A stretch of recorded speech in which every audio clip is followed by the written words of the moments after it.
Hello football freak, কি অবস্থা সবার? আশা করি সবাই ভালো আছেন। আপনারা হয়তো অনেকে জানেন যে ইতিমধ্যে আর্জেন্টিনার স্কোয়াড ঘোষণা করেছেন লিওনেল স্কালোনি। তো কে কে এই স্কোয়াডে আছে এবং কারা কারা স্কোয়াড থেকে বাদ পড়েছে এবং অন্য কাদেরকে স্কোয়াডে অ্যাড করলে ভালো হতো, এই বিষয়ে আজকের ভিডিওতে কথা বলবো। তো আসুন ভিডিওটি শুরু করি।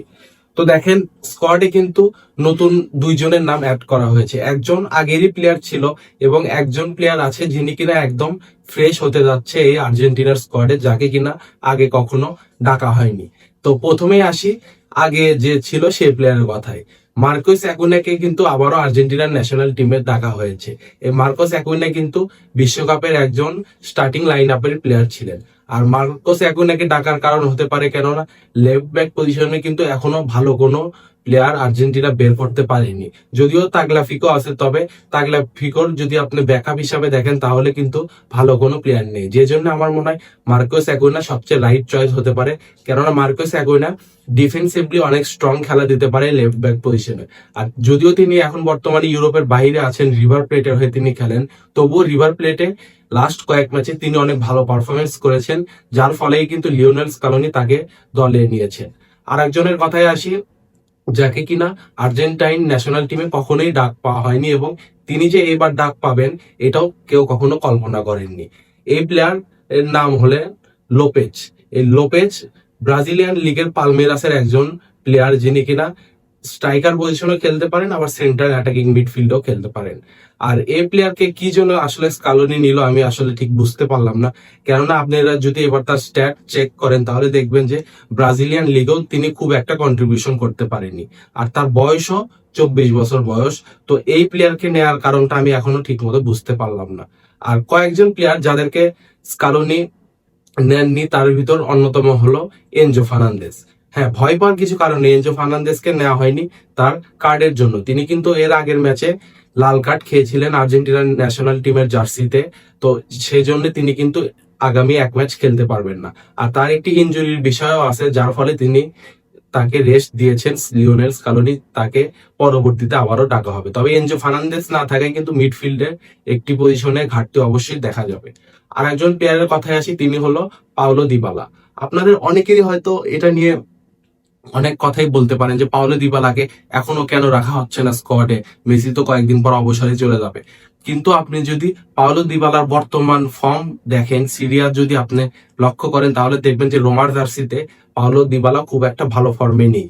তো আমার মনে হয় না যে পাওলো দিবালা বর্তমানে আর্জেন্টাইন ন্যাশনাল টিমের খেলার যোগ্যতা রাখে। হয়তো ভবিষ্যতে তাকে ডাকা হতে পারে, তবে বর্তমান ফর্ম যদি আপনি বিবেচনা করেন তাহলে কোনোভাবেই পাওলো দিবালাকে রাখা আমার মনে হয় না কোনো দিক থেকেই উচিত হবে। আর একজন প্লেয়ারের কথায় আসি যাকে রাখা হয়নি এবার স্কোয়াডে, তিনি হলেন আলেহান্দ্রো গার্নাচো। এই আলেহান্দ্রো গার্নাচোকে নিয়ে কিন্তু সম্প্রতি ট্রান্সফার উইন্ডোতে অনেক রিউমার শোনা যাচ্ছে, তিনি চেলসিতে যাবেন নাকি সিরিয়াতে যাবেন, নাপোলিতে যাবেন, এরকম অনেক ট্রান্সফার নিউজ শোনা যাচ্ছে। আর ম্যানচেস্টার ইউনাইটেডে কিন্তু রুবেন আমিলিয়ম তাকে আর খেলাবেন না, তিনি কিন্তু স্কোয়াডের জায়গা হারিয়েছেন অলরেডি। তো এখন বর্তমান অবস্থা যদি আপনি লক্ষ্য করেন তাহলে কোনোভাবেই তিনি স্কোয়াডে আসার যোগ্যতা রাখেন না, যার ফলে তাকে স্কোয়াডে রাখা হয়নি। আর একজন প্লেয়ারের কথা যদি আপনি দেখেন তাহলে দেখবেন যে এই প্লেয়ারকে আর্জেন্টিনার ন্যাশনাল টিমে না ডাকাটা আসলে খুব একটা ভালো হয়নি। এই প্লেয়ারটির নাম হলো মাতিয়াস সুলে।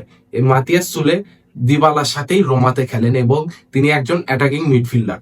মাত্র 22 বছর বয়সে কিন্তু তিনি এই রোমার মতো ক্লাবে খেলছেন এবং শুধু যে খেলছেন তাই না, তার পারফরমেন্স যদি আপনি দেখেন যে সিরিয়ার মতো একটি ডিফেন্সিভ লিগে তিনি প্রত্যেক ম্যাচে গোল কিংবা অ্যাসিস্ট করেই যাচ্ছেন। আর তার বয়সও অনেক কম এবং এরকম একজন অ্যাটাকিং মিডফিল্ডার আর্জেন্টিনা ন্যাশনাল টিমে ডাক পাওয়া তার উচিত ছিল, কেননা তিনি কিন্তু ভবিষ্যতে আরো অনেক বড় ক্লাবে যাবেন এবং সেখানে শাইন করার চান্স অনেক বেশি।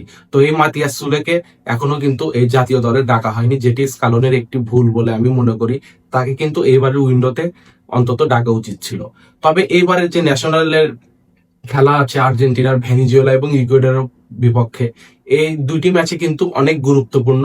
বিশেষ করে এই ভেনিজুয়েলার ম্যাচ কেন গুরুত্বপূর্ণ আসেন সে বিষয়ে কথা বলি।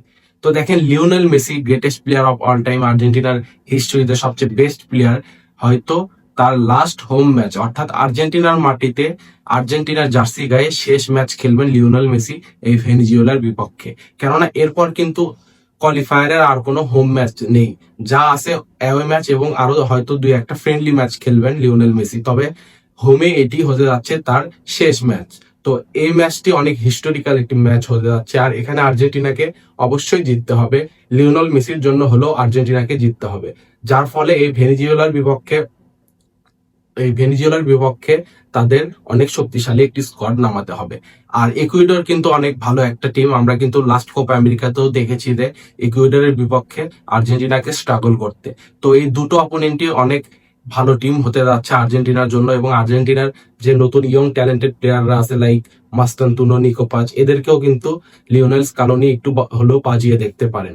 তো আপনার কি মনে হয়, লিওনেল স্কালোনি কি তার আগের একাদশে থাকবেন, নাকি নতুন নতুন তরুণ প্লেয়ারদের সুযোগ দেবেন? এবং মেসিকে কি 2 ম্যাচই খেলাবেন নাকি 1 ম্যাচ খেলাবেন?